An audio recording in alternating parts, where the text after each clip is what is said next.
오늘은 2023년 마지막 주일이고요. 또 마지막 날입니다.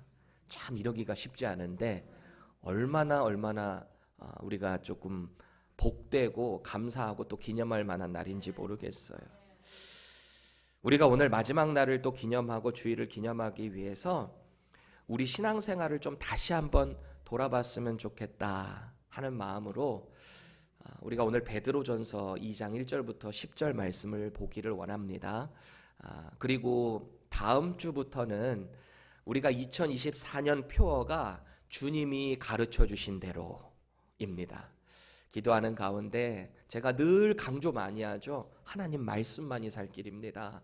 말씀 잘 배우셔야 됩니다. 그 말씀을 통해서 우리 인생이 변화됩니다. 그렇죠? 그렇다면 주님이 가르쳐 주신 그 말씀대로 잘 따라가야 하잖아요. 그래서 신년 1월, 2월은 주님이 가르쳐 주신 그 기도 내용인 주기도문을 강해로 2달 동안 살펴보려고 합니다. 그렇게 하고 3월부터 다시 이 로마서 강해를 연결해서 갈 예정입니다. 기대되시죠? 오늘 특별히 주님이 주시는 이 말씀 가운데 우리 신앙을 다시 한번 돌아봤으면 좋겠어요. 나는 지금 과연 어떤 삶을 살아가고 있는가? 나는 하나님의 말씀을 통해서 어떤 은혜를 체험하고 있는가 말이죠. 오늘 우리가 나누고자 하는 이 베드로전서가 기록됐던 시기가 언제일까요? 전통적으로 많은 학자들은 AD 63년에서 64년경, 그때 당시에는 로마의 황제가 네로였습니다. 그 사람이 이 로마의 황제로 나라를 다스리고 주변 정복한 국가들을 치리하고 있을 그 시기에 얼마나 많은 그리스도인들이 순교했는지 모르겠어요.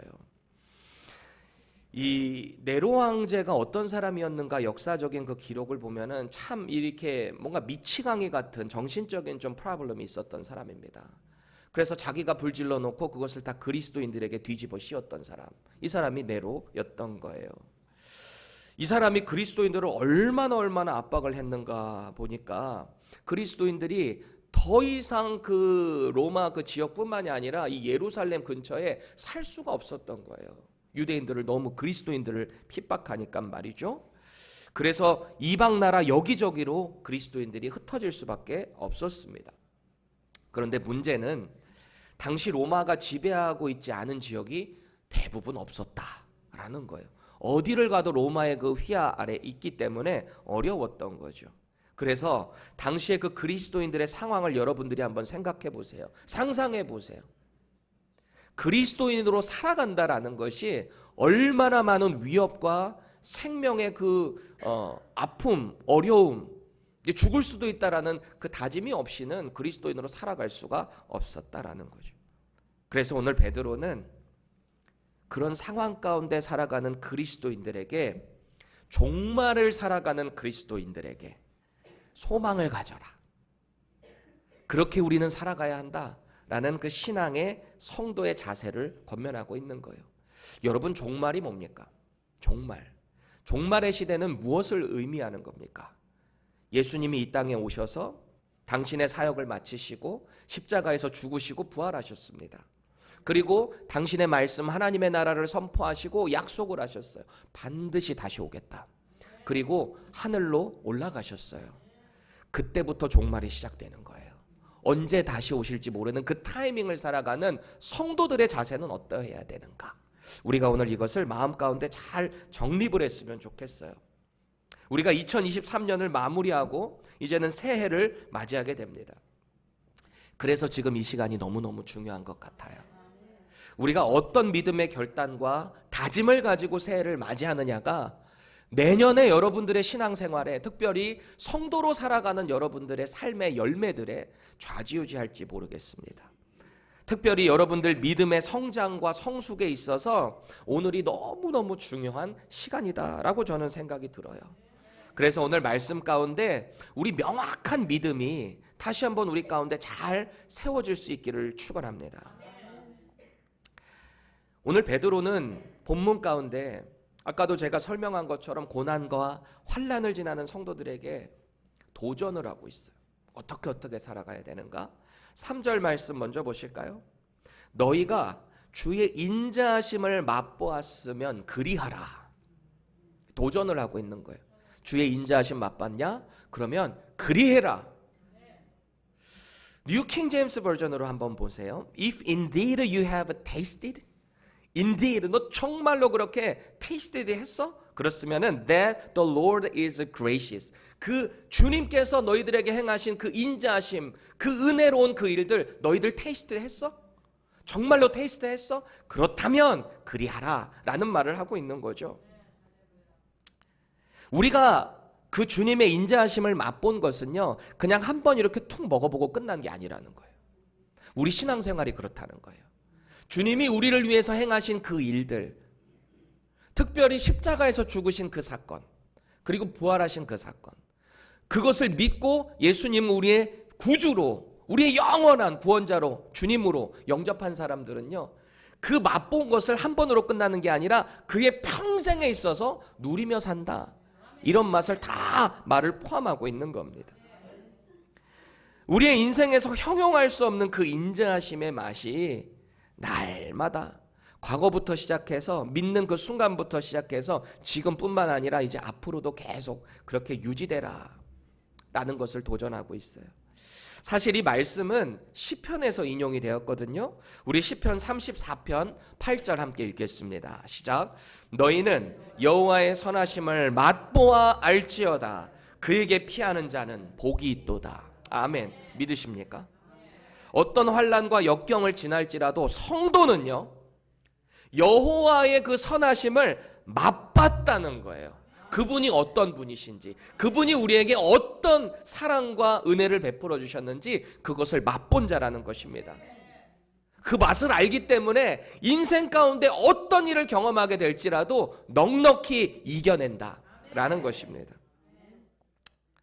오히려 어려움을 경험하거나 답답한 일을 겪게 될 때 주의 그 인자하심의 맛을 알기 때문에 오히려 그것을 복으로 알고 이겨내는 거예요.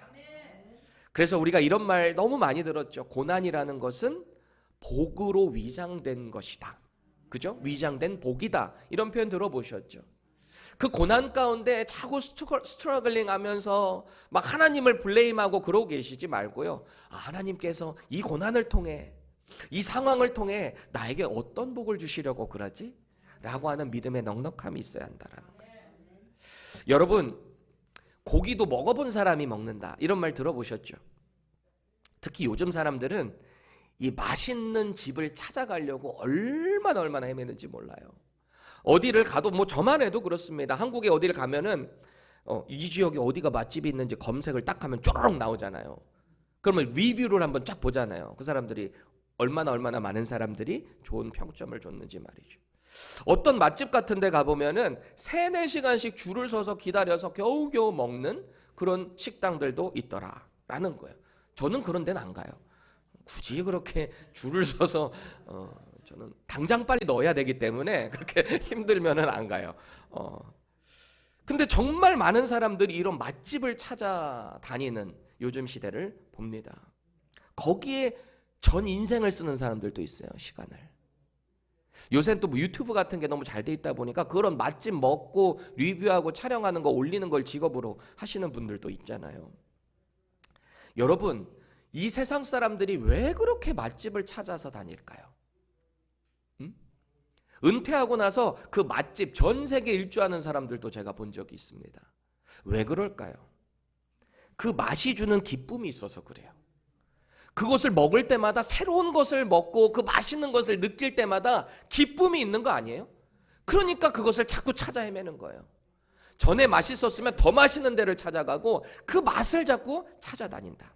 제가 어렸을 때 어머니께서 완전 초등학교 때였어요. 근데 이 생선회를 먹어보라고 권유를 하셨습니다.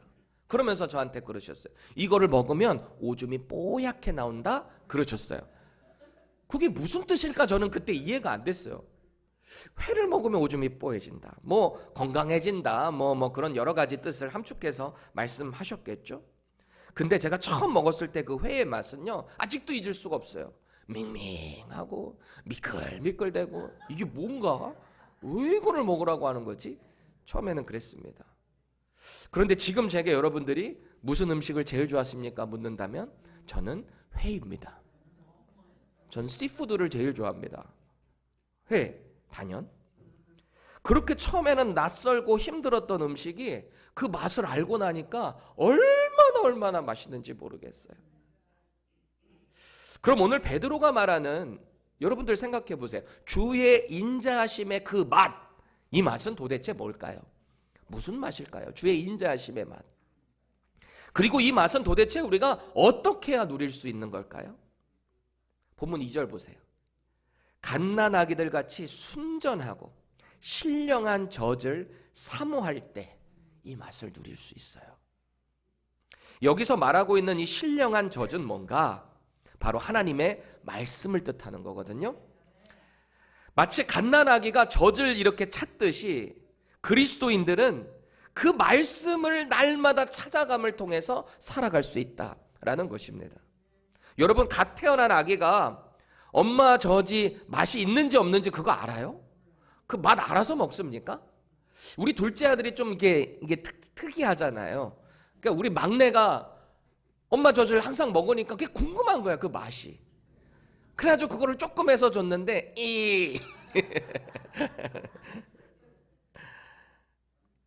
그런데 그 갓난아기는 최소한 그 맛이 정확히 뭔지는 모르겠지만 이건 확실한 거예요. 엄마 젖을 먹어야 산다 라는 거죠. 본능적으로 그걸 아는 거예요. 내가 이 젖을 먹지 않으면 나는 죽는다. 그렇죠? 그럼 이 신령한 젖을 먹으면 어떻게 된다는 거예요? 1절 말씀 보세요. 그러므로 모든 악독과 기만과 외식과 시기와 모든 비방하는 말들을 버리고 그럽니다. 여기 보면은 그러므로라고 본문이 시작되죠. 이렇게 뭔가 접속사가 나올 때는 그 말씀을 꼭 주의해서 봐야 된다 그랬어요. 그러므로, therefore 이런 말이 나오면은 앞선 뭐 한 말의 결론에 대한 연결점이라고 그랬잖아요. 그럼 앞에는 1장에서는 무슨 내용을 이야기했냐? 그걸 봐야 되는 거죠. 베드로는 앞선 1장 마지막 결론에 하나님 말씀에 대한 영원성을 선포했습니다. 하나님 말씀 영원하다는 거예요. 1장 25절 함께 읽겠습니다. 시작. 오직 주의 말씀은 세세토록 있도다 하였으니 너희에게 전한 복음이 곧 이 말씀이니라. 아멘. 무슨 말이에요? 조상 때부터 대대로 내려온 하나님의 말씀이 있어요. 그리고 그 말씀은 지금뿐만 아니라 앞으로도 영원하다는 거예요. 이 세상이 끝나는 그날까지 하나님의 말씀은 영영히 서 있다라는 거예요. 이사야 선지자가 선포한 그 말씀이잖아요. 그리고 그 하나님의 말씀은 변함없이 신실하대요. 변함이 없어요. 하나님의 언약은 변함없는 거예요. 그런데 그 말씀은 결국 뭘로 성취가 됐대요? 결론이 하나님의 말씀이 이 땅 가운데 뭘로 현현해서 나타나셨다는 거예요? 예수 그리스도, 복음으로 나타났다라는 겁니다. 그래서 날마다 그 말씀을 사모하고 복음이신 예수 그리스도를 따라가는 자, 그 말씀을 따라가는 모든 자들은요, 하나님의 신실하심이 어떠한가 그 맛을 맛본 자들이다 라는 겁니다. 복음을 영접한 자, 날마다 복음의 삶을 살아가는 자, 말씀에 순종하고 그 말씀을 따라가는 자, 그들이 바로 하나님의 인자하심을 맛본 자다 라고 말하고 있어요. 우리 신앙생활 처음부터 한번 생각해 보세요. 처음 주님 만나기 전에는 하나님 말씀이 그렇게 지루하고 지겹고 힘들어요. 저 어렸을 때 생각하니까요, 웬 목사님 말씀들이 저렇게 어렵고 힘들고 긴지 당초에 뭐 알 수가 없는 거예요. 그러니까 저는 늘 어렸을 때 제가 제일 좋아하는 목사님들의 공통점이 뭔가 보니까 웃긴 목사님들. 그게 재밌잖아요. 듣기도 재밌고. 그래서 엄마가 저를 서원하기도 했겠다. 그럼 주의 종 되기는 돼야 되겠는데, 나는 장차 웃긴 목사가 돼야 되겠다. 옛날에 장경동 목사님 되게 좋아했습니다. 물론 지금 뭐 싫어한다 뭐 이런 거는 아닌데, 웃기면서 그 청중들의 마음을 열고 그 가운데 복음을 집어넣으니까 뭐 좋죠. 근데 저는 정말 어렸을 때 그랬던 것 같아요. 웃긴 게 참 최고다 이렇게 생각을 했는데, 시간이 점점 지나고 특별히 제가 예수님을 2005년 12월에 영접하고 나서 그 이후부터는요, 하나님의 말씀이 누가 선포를 할 때든 이렇게 착착 꽂히는 거예요.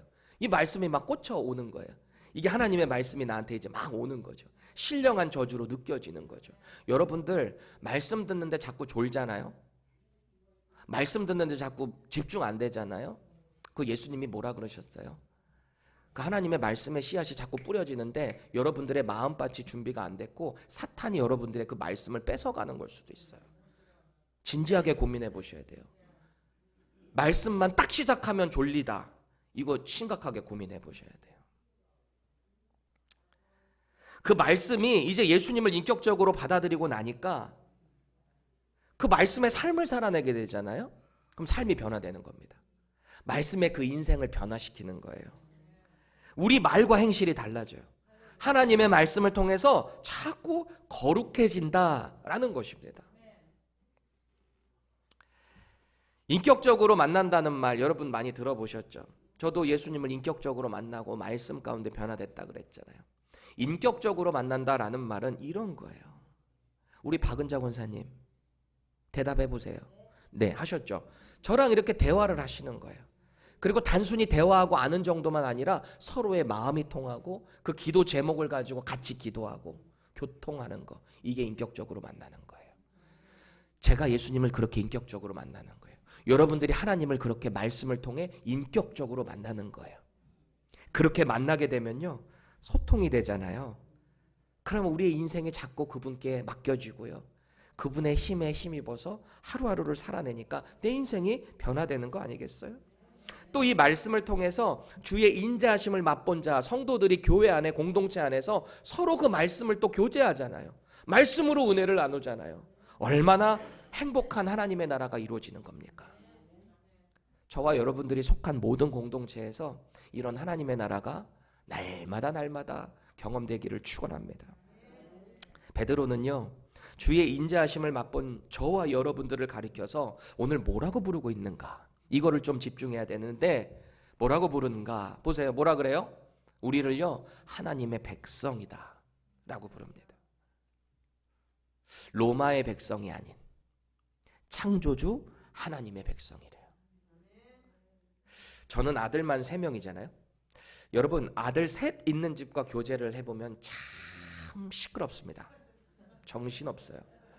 특히 어린아이들 있는 집. 그렇죠? 저희 집이 그런 집 중에 하나인데 제가 어떨 때 보면 이 세 녀석들이 지금 또 우리 막둥이가 조금 이렇게 감기 기운이 있어가지고 밤새 막 잠을 안 자고 찡얼거리고 그래서 어제는 제 아내가 당신 내일 주일인데 저 게스트룸 가서 자라고 저도 잠을 못 자게 되면 좀 컨디션이 난조가 오잖아요. 쉽지 않습니다. 그런데 어느 날 이렇게 보면 저희 큰아들 둘째 아들이 엄마를 막 자꾸 떼쓰고 막 뭐 해달라고 그럴 때가 있어요. 대개는 안 그러는데 종종 그럴 때가 있습니다. 그럼 제가 이 녀석들한테 꼭 이럽니다. 야야야야 내 여자 건들지 마. 제가 그러거든요. 그리고 엄마 이거 해줘. 지가 할 수 있는데도 자꾸 엄마 시켜 먹잖아요. 일로 와 일로 와. 그거 네가 해. 네가 직접 해. 엄마 힘들어. 네가 해. 그럽니다. 제가 왜 그렇게 할까요? 하나님께서 제게만 허락하신 여자거든요. 제 여자예요. 한국말은 좀 이상한 말들이 있어요. 우리라는 공동체 개념이 많으니까 분명히 내 아내인데 우리 아내입니다 이렇게 해요. 우리 아내는 아니죠. 제 아내인데. 그렇죠? 그 말을 정정하셔야 돼요. 우리 아내는 아닙니다. 내 아내지. 그래서 제게만 허락하신 여자인 거예요. 특별한 겁니다. 아무리 자식들이라도 내 여자 건들면 못 참는 거죠. 여러분들 중에는 어르신 중에 아직 신혼이구만 하는 분들이 계신 것 같은데 뭐 결혼한 지 이제 만으로 12년이 지났습니다. 근데 제 자신에게 자꾸 이렇게 뭐 최면을 거는 건지는 모르겠지만 제 마음이 앞으로도 영원히 변치 않기를 저에게 축원합니다. 여러분 그런 거예요. 나만의 소유다라고 생각하면 그건 특별한 거예요. 그렇죠? 더 소중한 거예요. 하물며 오늘 베드로는 뭐라고 말하고 있어요? 주의 인자하심을 맛본 자들을 가리켜서 하나님의 특별한 백성이다 라는 겁니다. 영어로 보니까 the people of God이에요. the가 들어갔어요. 다른 people 중에 그냥 하나가 아니라 하나님께서 특별히 택하신 그 백성이라는 거예요. 옆 사람 보면서 한마디 하세요. 당신은 하나님의 특별한 백성입니다. 특별하신 거예요. 여러분 정말 특별하다라는 거 믿으셔야 돼요. 우리는 하나님의 마스터피스가 된 거예요. 걸작품입니다. 복음을 통해서 하나님의 자녀가 된 걸작품. 그게 저와 여러분들이에요. 그런데 가만히 생각을 해보면 우리가 처음부터 하나님의 백성은 아니었다는 거죠. 저와 여러분들은 처음부터 하나님 백성 아니었어요. 10절 보세요. 읽겠습니다. 시작. 너희가 전에는 백성이 아니더니 이제는 하나님의 백성이요 전에는 긍휼을 얻지 못하였더니 이제는 긍휼을 얻은 자니라. 아멘. 하나님을 떠나서 죄 가운데 살았을 때, 하나님의 택함을 받지 못했을 때, 복음을 영접하지 못했을 때, 그때는 우리는 하나님의 백성이 아니었다는 거예요. 생각해 보세요. 여러분들 북이스라엘이 하나님을 떠나서 우상 섬기고 온갖 영적인 음란한 일들 많이 했잖아요. 실제적인 음란도 많이 했고, 여호와 신앙을 가지고 가면서도 바알신, 우상신 똑같이 가지고 갔잖아요. 그래서 하나님이 그것을 음란한 행위다라고 정의를 하셨고, 하나님께서 특별히 부르신 호세아 선지자에게 특별한 인생을 살게 하잖아요. 음란한 여인 고멜과 결혼을 해서 음란한 자식들을 낳게 했잖아요. 세 자녀를 얻게 하셨어요. 첫 번째 아들 이름이 이스르엘, 내가 너희를 흩어버리겠다. 둘째 이름이 뭐였어요? 딸이었죠. 로루하마, 내가 너희들에게 긍휼을 베풀지 않겠다. 그리고 세 번째 아들을 또 낳게 됐는데 그 아들 이름이 뭐라 그랬습니까? 로암미. 제가 이거를 벌써 한 10번 이상을, 우리가 또 호세아 강해까지 이미 끝났잖아요. 그리고 했는데 로암미, 로가 노라는 뜻이라 그랬잖아요. 히브리어로. 내 백성 아니다. 너희들 더 이상 내 백성 아니라는 거예요. 내가 너희를 다 흩어버리고 너희들에게 긍휼을 베풀지 않겠고 너희들은 내 백성 아니게 만들어 버릴 거야. 하나님의 심판을 그 자녀들의 이름을 통해서 그렇게 경고하셨잖아요. 죄 가운데 살아가는 그들을 하나님이 버리셨다는 거예요. 그런데 오늘 사도 베드로는 이스라엘 사람도 아닌 이방인인 저와 여러분들을 향해서 하나님의 선택받은 백성이 되게 하셨다는 거예요. 아니, 이스라엘조차도 하나님 가운데 죄 가운데 떠나서 하나님이 버리신 백성이 되었다는데, 물론 이후에 하나님께서 다시 당신의 백성으로 회복되고 부르셨어요. 그런데 이 과정 가운데 그 은혜가 우리 이방인들에게도 기회가 찾아왔다라는 것입니다. 누구를 통해서요? 5절 보세요. 산돌이신 예수님을 통해. 여기서 말하는 산돌은 living stone이잖아요. 살아있는 돌이잖아요. 여러분, 돌이 어떻게 하면 살아있을 수 있어요? 살아있는 돌머리 말고 어떻게 하면 돌이 살아있을 수 있겠습니까? 여기서 산돌이라는 것은 은유적인 표현이에요. 실제로 막 돌이 살아있다는 얘기가 아니라 은유적인 표현을 하고 있는데, 예수 그리스도와 우리는 하나님께서 친히 돌들로 세우신 신령한 집이다라는 거예요. 이 교회가 그런 개념이거든요. 교회는 이 건물이 아니라 구원받은 사람이 이 교회다라고 그랬잖아요. 하나님의 거룩한 영이신 성령이 우리 안에 있을 때 그가 바로 교회다. 그리고 교회 공동체가 이렇게 모여 있는데, 이 교회는 어떻게 세워졌냐? 살아있는 돌이신 예수 그리스도를 반석으로 한 그 위에 세워졌다라는 말을 하고 있어요. 그래서 누군가가 이 하나님께서 세우신 신령한 집의 일부가 되기 원한다면 그는 반드시 자기의 삶을, 자기의 인생을 이 복음의 기초석이신 그리스도께 놔야 된다는 거예요. 그래야지 그 교회가 잘 세워질 수 있다라는 것입니다. 그분 위에 놓여진 인생이야말로 세상 걱정 근심 없는 든든한 견고한 집이 된다라는 것입니다. 물론 그렇다고 우리가 그리스도인들이, 우리 교회가 다른 세상 사람들처럼 완전히 자유하게 살 수 있는 건 또 아니에요. 우리가 예수님 영접했다라고 해서 언제나 막 기쁨과 행복만 있다라고 말하고 싶지만 사실은 그렇지 않을 때가 많잖아요. 우리도 때로는 고난을 받고 어려움을 받고 그 가운데 힘들어할 때가 있어요. 그럼에도 불구하고 우리는 그 구원의 기쁨이 있기 때문에 두려울 게 없다라는 거예요. 견고하게 그 믿음 위에, 우리 그리스도 반석 위에 세워져 있기 때문에 흔들림이 없다라는 것입니다. 전에는 작은 일에도 짜증이 나고요. 자꾸 자기 기준에서 조금이라도 저 사람 좀 불의해 보이면은 막 손가락질하고 뭐라고 하고 막 그랬었던 우리였다면, 말씀을 통해서 자꾸 우리가 예수님을 더 인격적으로 경험하고요, 그분의 기초석 위에 우리가 딱 세워져 있게 되잖아요. 자꾸 우리의 삶이 달라진다니까요. 제가 말씀드렸잖아요. 우리가 예수님 믿고 변화받고 나서 가장 나타나는 첫 번째 변화가 뭐냐? 우리 언행이 바뀐다 그랬잖아요.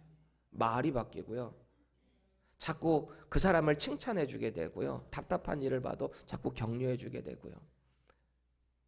어떤 유명한 목사님이 이런 말씀하시더라고요. 한국의 큰 교회 목사님이신데, 잘 되는 교회들의 공통점을 보니까 찬양이 살아있더라는 거예요. 그리고 또 한 가지 공통점을 보니까 자꾸 격려가 있대요. 안 되는 교회 공통점이 뭔지 아세요? 불평 불만이 그렇게 많아요. 우리 목사님은 뭐가 안 좋고요, 뭐가 안 좋고요, 저 사람은 뭐가 안 좋고요, 뭐가 안 좋고요. 그리고 공통적으로 찬양이 죽어 있다라는 얘기를 들은 적이 있어요. 그 말을 들으니까 일리가 있다라는 생각을 한 적이 있습니다. 여러분, 우리가 하나님의 말씀으로 견고한 예수 그리스도의 반석 위에 자꾸 우리가 세워지는 삶을 살잖아요. 그러면 우리 인생이 날마다 행복해요. 흔들림이 없어요. 짜증이 나도 이것을 자꾸 이겨낼 수 있는 힘이 생긴더라라는 것입니다. 그렇게 살면 매일의 삶이 행복한 거 아니겠어요? 여러분, 질문 드릴게요. 예수님 믿고 영접함을 통해서 행복하세요? 그런 삶을 살고 계세요? 그저 구원받았음에 매일매일 행복하고 막 설레고 그러세요? 매일 설레고 그렇진 않죠. 이걸 우리가 진지하게 고민해 볼 필요가 있다라는 겁니다. 여러분, 우리가 몇 년 전에 이 미국에서 역대 3번째로 많은 액수의 복권 당첨자가 나왔어요. 역대 3번째로. 얼마였나 보니까 무려 10억 달러입니다. 한국 돈으로 1조 1천억 원. 이 복권 당첨자가 누군가 보니까요, 미시간주의 디트로이트 외곽에 있는 컨비니언스 스토어 가서 그걸 샀대요. 근데 그게 당첨이 된 거예요. 여러분, 1조 10억 달러 갖게 되면 여러분 뭐 하고 싶으세요? 죄송해요, 그 벗어 나오세요. 제가 또 말씀 내내 그것만 생각하고 있어요. 여러분, 이 사람이 당첨된 사실을 알게 된 이후에 어떤 마음으로 살아갈 것 같아요? 이 복권 당첨자가 만약에 이 사람이 회사를 다니고 있었다면, 복권이 당첨이 딱 되고 다음날 출근을 했습니다. 근데 그날따라 상사가 얼마나 나를 힘들게 하는지 속으로 뭐라고 생각할 것 같아요? 조금만 기다려라, 내가 이 회사를 사버릴 거다. 뭐 그럴 수도 있는 거 아니에요? 이 마음에 그 소망이 있잖아요. 확신이 있잖아요. 삶이 달라지는 거 아니겠냐는 거예요. 주변 사람들이 물어봤을지 몰라요. 아니, 당신 뭐가 그렇게 좋아서 싱글싱글 웃고 다녀? 뭐 복권이라도 당첨돼서 어떻게 알았지? 뭐 이럴 수도 있잖아요. 마냥 기쁘고 행복했을 것 같아요. 하물며 돈으로, 노력으로도 절대 얻을 수 없는 영생을 얻은 저와 여러분들은 우리는 어떻게 살아가야 하냐는 거예요. 우리가 이것을 자꾸 고민을 해봐야 돼요. 나는 왜 살아가는가? 나는 어려운 일이 있을 때, 고난이 있을 때, 답답한 일이 있을 때 나는 이것을 이겨낼 수 있는 힘의 원동력은 어디서부터 오는 건가? 자꾸 고민을 해봐야 된다는 거예요. 우리가 예수 그리스도를 믿고 그 하나님의 그 인자하심을 맛봤다면은 우리의 삶이 달라져야 한다는 거예요. 저의 20대를 가만히 돌아보니까 이 세상에서 정말 인생의 그 자유함을 추구했던 것 같습니다. 저는 원래 또 세상 음악을 했던 사람이잖아요. 홍대 인디밴드를 하면서 그때 머리도 이렇게 길러가지고 노랑머리 이쪽엔 스네어가 심벌하고 막 드럼 페달 같은 거. 그래서 제가 키가 안 큰 것 같아요. 너무 무거운 걸 많이 들고 다녀가지고. 그 안양에서 홍대까지 막 왔다 갔다 그래 했거든요. 어느 날 막 연습 시간이 이제 얼마 안 돼, 빨리 막 가야 되는데, 우리 밴드 연습 있어서 막 가야 되는데 길거리에서 누군가가 저를 딱 잡아요. 그러더니 이 아줌마가 저한테 그래요. 학생, 영이 참 맑아 보이네. 혹시 진리에 대해 들어본 적 있어? 저한테 그래요. 귀찮고 시간도 없어. 아, 네, 알아요. 진리 알아요. 그리고 쫙 벗어가 났거든요. 그래도 제가 목사님 아들이었잖아요. 목사님 아들이잖아요. 그러니까 뭐 날라리의 삶을 살았다 할지는 몰라도 그래도 뭐가 진리인지는 알고는 있잖아요. 예수님이 진리라는 거. 여러분, 진리의 사전적인 뜻이 뭔가 보니까 우주의 근원적 원리, 이게 진리입니다. 성경적으로 이거를 가져와서 해석을 해보면 이런 거예요. 온 우주의 근원 되시는 하나님의 통치 원리라고 우리는 해석을 할 수 있게 됩니다. 그 하나님께서 이 땅에 진리란 이런 거야 라고 하고 보내주신 분이 예수 그리스도. 근데 이 세상은 그 진리를 자꾸 오해하고 변질시킨다, 그리고 대적한다 라는 것입니다. 본문 4절 보세요. 사람에게는 버림바가 되었으나 하나님께는 택하심을 입은 보배로운 산돌이신 예수께 나아가라는 거예요. 이 구절에 보면은 버린이라는 표현하고 택하심을 입은이라는 표현이 대조되고 있습니다. 비교되고 있어요. 그럼 여기서 말하는 사람들이라는 것은 누구를 지칭하는 걸까요? 1차적으로 베드로가 지금 말하고 있는 1차적으로 메시아를 거부하고 버린 유대인들을 뜻합니다. 1차적으로는. 또 여기서 택하심을 입었다로 번역된 헬라어 에클레토스라고 하는 단어예요. 밖으로부터, 에크가 밖으로부터라는 뜻이거든요. 뽑힌, 선출된 이라는 뜻입니다. 하나님께서 그들을 특별히 뽑고 선출하셨다는 거예요. 아이러니컬하게도 선택받은 그 유대인들, 이스라엘 사람들은요, 하나님에 의해서 특별히 선출되고 택함받은 이 땅에 오신 산돌이신 예수 그리스도를 알아보지 못했다라는 거예요. 하나님의 백성이라는 사람들이 하나님께 특별히 선택받은 산돌 예수 그리스도를 못 알아봤다. 그래서 예수 그리스도께서는 7절 보세요. 7절. 건축자들이 쓸모없다 생각하여 버린 그 돌로 치부되었다는 거예요. 건축자들이 건축을 지을 때 이렇게 돌 같은 걸 보고 고릅니다. 그 중에 쓸데없는 건 갖다 버리거든요. 마치 그 돌처럼 예수 그리스도를 갖다 버렸다는 거예요. 예수님은 산돌이신데 알아보지 못했다는 거예요. 그런데 그 그리스도는요, 우주의 근원 되시는 그 창조주 하나님께 이미 존귀함을 받은 자, 산돌이시라는 거란 말이죠. 여러분, 그럼 여기서 말하는 건축자들은 1차적으로는 예수님을 영접하지 않은 유대인들이에요. 유대인들이에요. 그리고 여기서 확장되면 어디까지 가냐? 그리스도를 거부하는 모든 인류까지도 나아가는 겁니다. 생각해 보세요. 건축자들이 집을 잘 지으려면 어떻게 해야 되겠어요? 좋은 돌을 잘 골라야 되고 좋은 목재들 잘 골라놔야 할 거 아닙니까? 그래야 원하는 대로 그 건축을 잘 지을 거 아니에요. 그런데 유대인들의 눈으로 그리스도를 딱 본 거예요. 예수님을 본 거예요. 그러니까 자기들의 계획에 잘 안 맞아요. 자기들이 생각해 놓은 메시아가 아닌 거예요. 뭔가 잘 안 맞아요. 어그러져요. 끼어들어갈 것 같지가 않아요.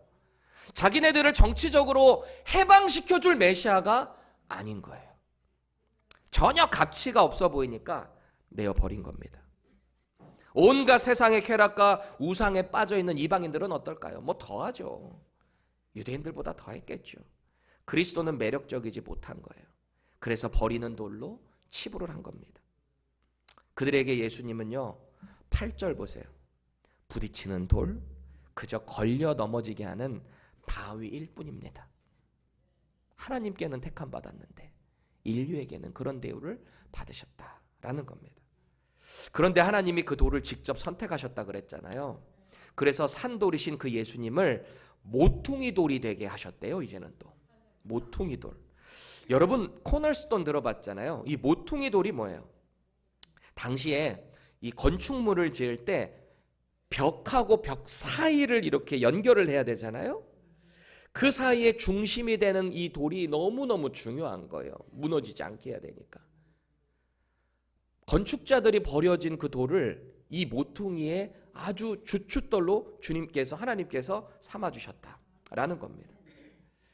그리스도께서는 비록 유대인들에 의해 버려지셨어요. 그런데 이방인과 유대인을 하나로 연결해주는 그 주님이 되셨다라는 거예요. 우리 교회가 그렇게 세워진 거예요. 그래서 바울은 이 개념을 이렇게 설명합니다. 에베소서 2장 20절입니다. 같이 읽을게요. 너희는 사도들과 선지자들의 터 위에 세우심을 입은 자라. 그리스도 예수께서 친히 모퉁이 돌이 되셨느니라. 아멘. 친히 모퉁이 돌이 되셨어요. 사도들과 선지자들의 그 피와 그들의 수고와 노력과 그 가운데 그 위에 이 교회가 세워졌다라고 하는 거죠. 여러분, 우리의 인생은 이 모퉁이 돌 되시는 그리스도 위에 놓여져야 되는 거예요. 그래야 기초가 튼튼해질 수 있다라는 겁니다. 예수님이 인생의 중심이 되시면은요, 인생 가운데 걱정할 일이 뭐가 그렇게 있겠어요. 모든 삶의 걱정 근심에 그 시작이 뭔가 고민을 해보면 믿음의 부재. 이거는 우리가 불편한 진실이에요. 내가 뭔가를 걱정할 때 내 안에 예수님이 없을 때 걱정이 더 심해지더라라는 거예요. 저와 여러분들이 정말 보배로운 산돌이신 예수 그리스도 위에 잘 세워져 있는가 자신을 점검해 보셔야 돼요.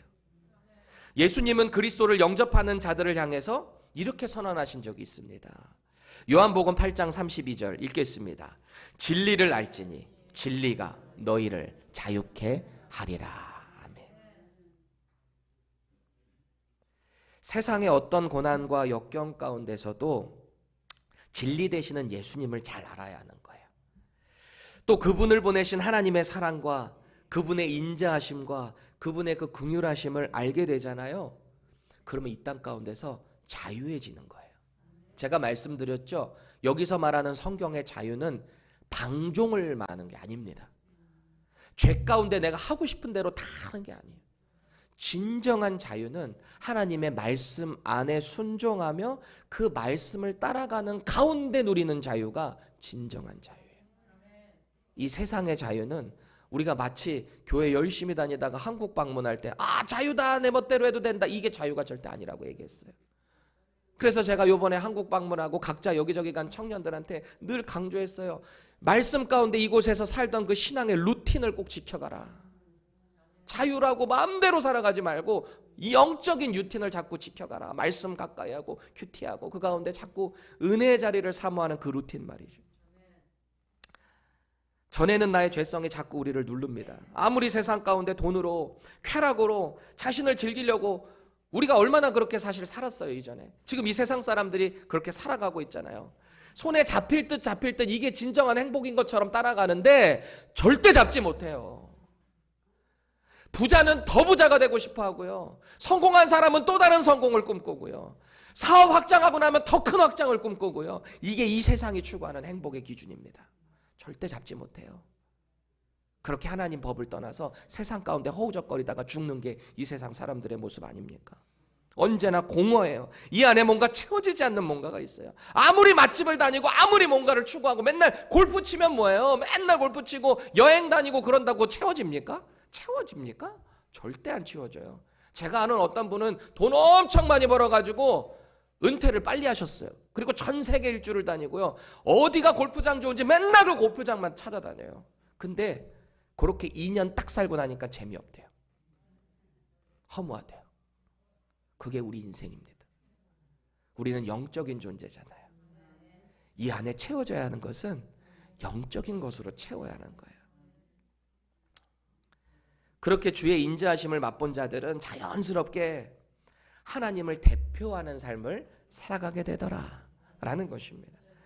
5절 하반절 먼저 보실까요? 보면은 예수 그리스도로 말미암아 하나님이 기쁘게 받으실 신령한 제사를 드릴 거룩한 제사장이 될지니라. 우리가 그 거룩한 제사장으로 하나님을 드러내는 대표자로 이 땅 가운데 살아간다는 거예요. 여러분, 옛날에 그 제사장이 뭐 하는 사람들이에요? 이스라엘을 대표해서 하나님께 나아가는 자들이 제사장이었잖아요.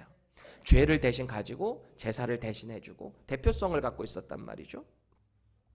그렇기 때문에 일반 이스라엘 사람들보다는 그래서 제사장들은 더 수준 높은 정결을 요구받았던 거예요.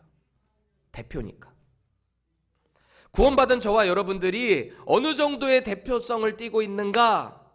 오늘 베드로는요 유명한 말씀을 선포하고 있습니다. 우리 9절 함께 읽겠습니다. 시작. 그러나 너희는 택하신 족속이요 왕같은 제사장들이요 거룩한 나라요 그의 소유가 된 백성이니 이는 너희를 어두운 데서 불러내어 그분의 기이한 빛에 들어가게 하신 이의 아름다운 덕을 선포하게 하려 하심이라. 아멘. 우리가 이렇게 대표성을 갖고 있어요. 사실 이 구절은 출애굽하는 이스라엘 백성들에게 하나님께서 언약으로 주신 말씀입니다. 너희들은 내 백성이야. 내가 택한 백성이야. 출애굽기 19장 6절 읽겠습니다. 너희가 내게 대하여 제사장 나라가 되며 거룩한 백성이 되리라. 너는 이 말을 이스라엘 자손에게 전할지니라. 모세에게 명령하셨어요. 이제 이스라엘은 거룩한 내 백성이다. 나의 제사장 나라로 내가 삼을 것이다 말이죠. 지금 모세가 선포하고 있는 대상이 누구였죠? 당시에 이 말씀을 이스라엘이잖아요. 출애굽하는 이스라엘 백성들.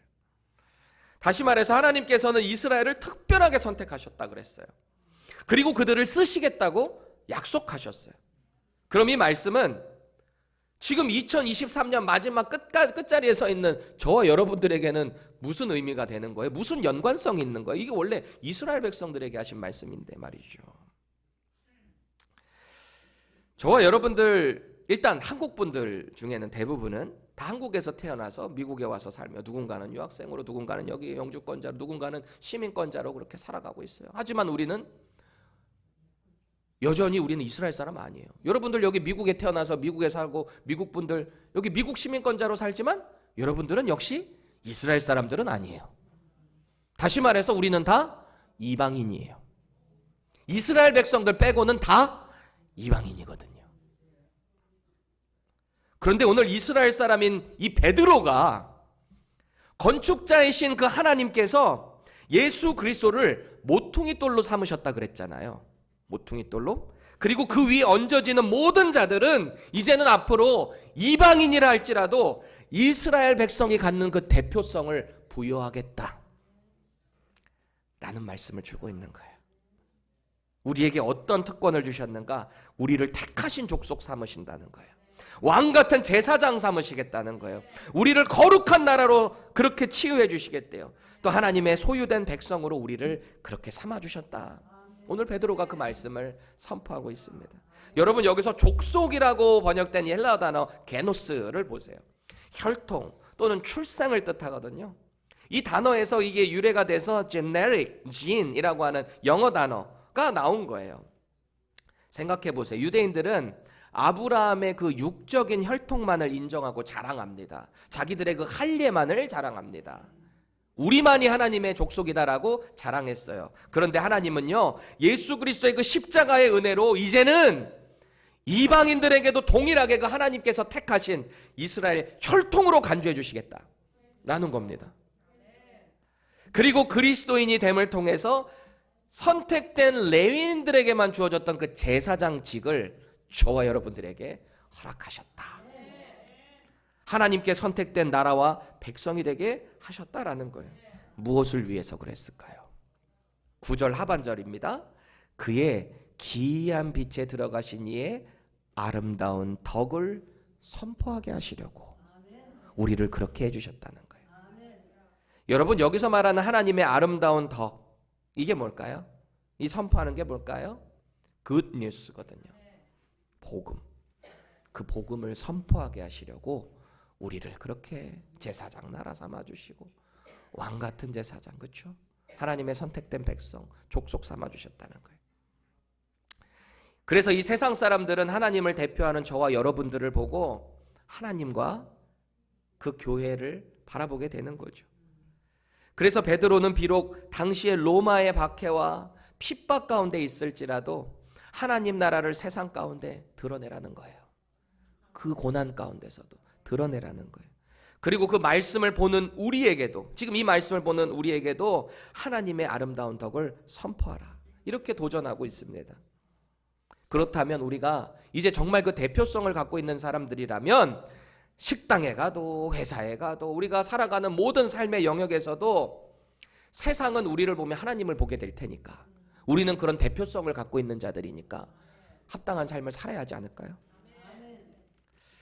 여러분 최초 교회였던 이 예루살렘 교회의 가장 큰 특징이 뭐예요? 말씀 가까이 하고 성령 충만하고 기도하는 데 힘쓰고 말이죠. 성령 충만함 가운데 나타난 특징 중에 하나가 자기 물건을 자기 것이라 하지 않고 팔아서 사도들의 발 앞에 놓고 그것 가지고 가난한 자들 나눠주고 통용하고, 이거는 공산주의의 원리가 아닙니다. 은혜 받은 자들은 자꾸 주변 사람들이 보이는 거예요. 주의 사랑으로 내가 그 사랑을 전하고 싶어지는 거 아니에요? 그렇게 살아가고 교회가 엄청난 부흥을 이뤄냅니다. 예루살렘 교회가 사도행전 2장 47절은 제 목회 철학이기도 합니다. 세 번역으로 함께 읽겠습니다. 시작. 하나님을 찬양하였다. 그래서 그들은 모든 사람에게서 호감을 샀다. 주님께서는 구원받는 사람을 날마다 더하여 주셨다. 아멘. 호감을 샀다. 호감이 카리스입니다. 이 카리스는 은혜로도 번역이 돼요. 칭송이라고도 번역이 돼요. 여러분 생각해 보세요. 그렇게 은혜롭게 살아가는 자들, 그 교회를 바라보는 이 세상 사람들이 어떤 마음을 가질 것 같아요? 그렇게 선한 일하고 하나님 예배하고 찬미하는 일 힘쓰는 그 자들을 보며 저 사람들 뭔가 다르네. 역시 교회 다니는 사람 뭔가 다르네. 호감을 샀다는 거예요. 그리고 나서 주님께서 믿는 자들을 더하게 해주셨다. 이게 지금 이 시대를 살아가는 교회의 사명이 돼야 되는 거죠. 우리가 회복해야 될 모습 아니겠습니까? 오늘 저와 여러분들을 바라보는 세상 사람들의 평가가 어떨 것 같으신가요? 우리는 과연 호감형일까요? 아니면 비호감형일까요? 혹은 기피형일까요? 지금 이 세상의 교회를 바라보는 모습 말이죠. 여러분, 맛집이라는 데는요, 가만히 있어도 사람들에 의해서 소문이 나더라고요. 맛있잖아요. 입과 입을 통해서 소문나는 게 진짜 맛집이잖아요. 마찬가지예요. 하나님의 인자하심을 맛보아서 이렇게 모인 저와 여러분들의 소문이, 우리가 정말 거룩한 삶을 살아가고 사람들한테 호감을 보이는 소문이 나잖아요. 주님이 사람들 보내주실 거예요. 제가 이 교회 부임해서 목회한 지 이제 1년 탁 넘었어요. 1년 2개월, 접어 1개월 되는데요. 여러분들 지난 1년 동안 수고하셨습니다. 근데 앞으로 더 수고하셔야 돼요. 말씀으로 승리하셔야 돼요. 그래서 이 지역이 우리를 보면서 저 침례교회 다니시는 분들은 뭔가 다르다. 말씀으로 그 삶을 살아낸다. 그렇죠. 우리 교회뿐만 아니라 그리스도인들이 다 그런 삶을 살아야 되는 거예요. 저 사람 보니까 뭔가 다르긴 달랐네. 알고 보니까 교회 다녔구나. 나도 한번 교회 가볼까? 여러분들이 속한 모든 공동체에서 그렇게 삶을 살아가야지 않겠습니까? 여러분, 오늘 베드로는 우리에게 이렇게 도전했어요. 주의 인자하심을 맛보았으면 그리하라. 그리하라라는 말에는요, 순종이 요구되는 거예요. 주의 인자하심을 맛본 자는요, 날마다 하나님의 말씀을 사모하는 거예요. 진리 되시는 예수님 위에 잘 세워지는 거예요. 그 가운데 자유함을 누리는 겁니다. 또 그렇게 살아가다 보니까 자연스럽게 세상 가운데 나아가서 하나님의 그 아름다운 덕을 선전하게 되더라. 하나님의 아름다운 덕을 전하는 것은요, 꼭 우리가 성경 구절 몇 구절 달달달달 외워가지고 저 사람을 논리적으로 짓눌러 이기는 게 전도가 아닙니다. 죄로 단절됐던 우리에게 하나님의 사랑을 부어주셨잖아요. 예수님의 그 십자가의 은혜를 우리는 정말 알았잖아요. 그 삶을 살아내는 거예요. 그리고 덕을 자꾸 끼치는 거예요. 그게 전도입니다. 말씀으로도 선포하셔야죠. 근데 그것만 하는 게 다가 아니라는 거예요. 우리 삶도 돌아보고 삶을 통해서 말씀을 선포할 때 그 사람들이 호감을 사고 주님의 교회에 자꾸 주님께서 영혼들을 보내주신다라는 겁니다. 우리는 여전히 부족해요. 하지만 하나님 말씀 의지해야 합니다. 그래서 의지해야 되는 거예요. 우리 믿음의 공동체 안에 자꾸 말씀으로 서로 세워줘야 되는 거예요. 권면하고 격려해주고 말이죠. 산돌 되시고 또 모퉁이돌 되시는 예수님 위에 바로 서야 하는 거예요. 그럴 때 우리는 주님의 그 인자하심을 맛본 것을 우리 평생에 누리게 되는 겁니다. 우리 교회가 누리게 되고요. 세상 사람들이 저건 도대체 무슨 맛이래? 하고 오게 되는 것 아니겠어요? 그런 인생 되시기를 축원합니다. 우리 함께 기도합시다.